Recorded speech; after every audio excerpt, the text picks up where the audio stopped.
Good morning, everyone. I hope you're well. Just a little reminder, if you're thinking about those small groups of 4 that I mentioned on Monday and on Sunday in the service, do get in touch with me. The material is dead easy to find and really easy to use, and I encourage you to try and do that, to get together either virtually or in somebody's back garden, although the weather has turned slightly today. But if you're able to do that, that would be great, just to begin to build fellowship face to face with one another again. Would be wonderful. We're looking at Psalm 18, and it's a long one. It's a long psalm. It's 50 verses long, so we're not going to do it all today. We're going to split it into 3 sections over today, tomorrow and Friday. So let me read the first part of it to you. I love you, O Lord, my strength. The Lord is my rock and my fortress and my deliverer, my God, my rock in whom I take refuge, my shield and the horn of my salvation, my stronghold. I call upon the Lord, who is worthy to be praised, and I am saved from my enemies. The cords of death encompassed me, the torrents of destruction assailed me, the cords of Sheol entangled me, the snares of death confronted me. In my distress, I called upon the Lord. To my God I cried for help. From his temple he heard my voice, and my cry to him reached his ears. Then the earth reeled and rocked. The foundations also of the mountains trembled and quaked, because he was angry. Smoke went up from his nostrils, and devouring fire from his mouth. Glowing coals flamed forth from him. He bowed the heavens and came down. Thick darkness was under his feet. He rode on a cherub and flew. He came swiftly on the wings of the wind. He made darkness his covering, his canopy around him, thick clouds dark with water.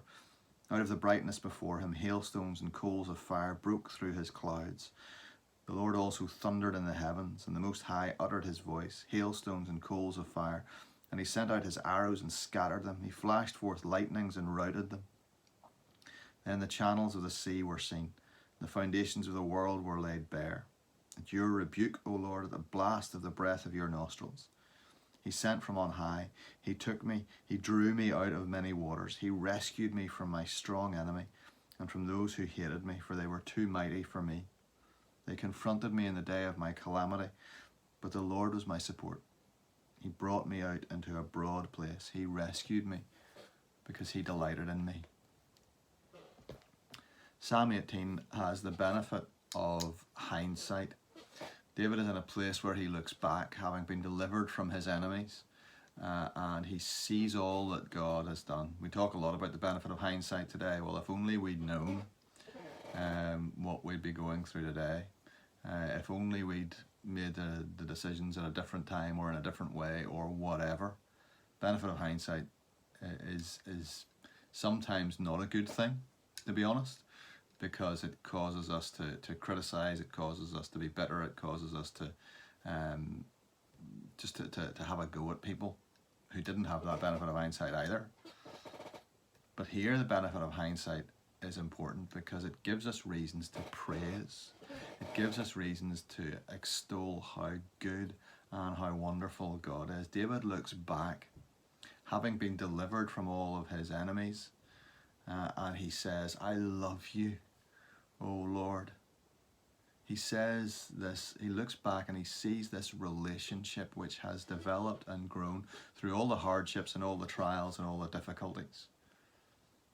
And he says, I love you, Lord. And then he goes on to describe what God is for him and to him. My rock, fortress, deliverer, refuge, shield, horn, that means his strength, my stronghold.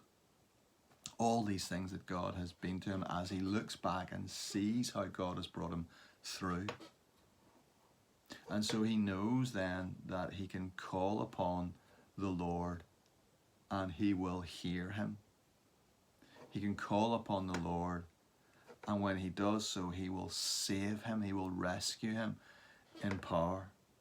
The middle section of the part that we read from verses 7 to 15 talks about God acting in power to save, and all these images of God powerfully at work in the heavens and on the earth to save, to rescue, to deliver. And when you look at the cross, of course, you see the ultimate act of God's salvation. And it doesn't look powerful. There's nothing about fire bolts coming out of heaven or hailstones and all this kind of stuff that it's mentioned in this psalm.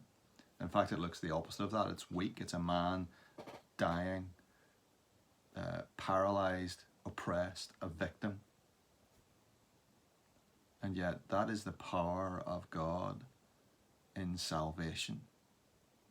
That is God stepping down into our world to rescue and to save. And today, anytime anyone puts their faith in Christ, anytime anyone calls out to him for rescue from sin and death, God acts in power to save, to rescue. David is able to look back and say, he rescued me. He rescued me from my enemy. He rescued me from those who hated me. He rescued me because he delighted in me. He delights in you today. He is still your refuge. He's still your hiding place. He's still all the things that David described him as. He's still all of that for you. You're trusting him for salvation. He saved and rescued you. And he delights in you now, today. Whatever you're going to face today, whether you're going into work, whether you're staying at home with the kids, whether you're facing another day of shielding, whether you are venturing out into the world in these last few days for maybe the first time for a long time. He delights in you, and he is still your refuge. Trust him. God bless. Take care today.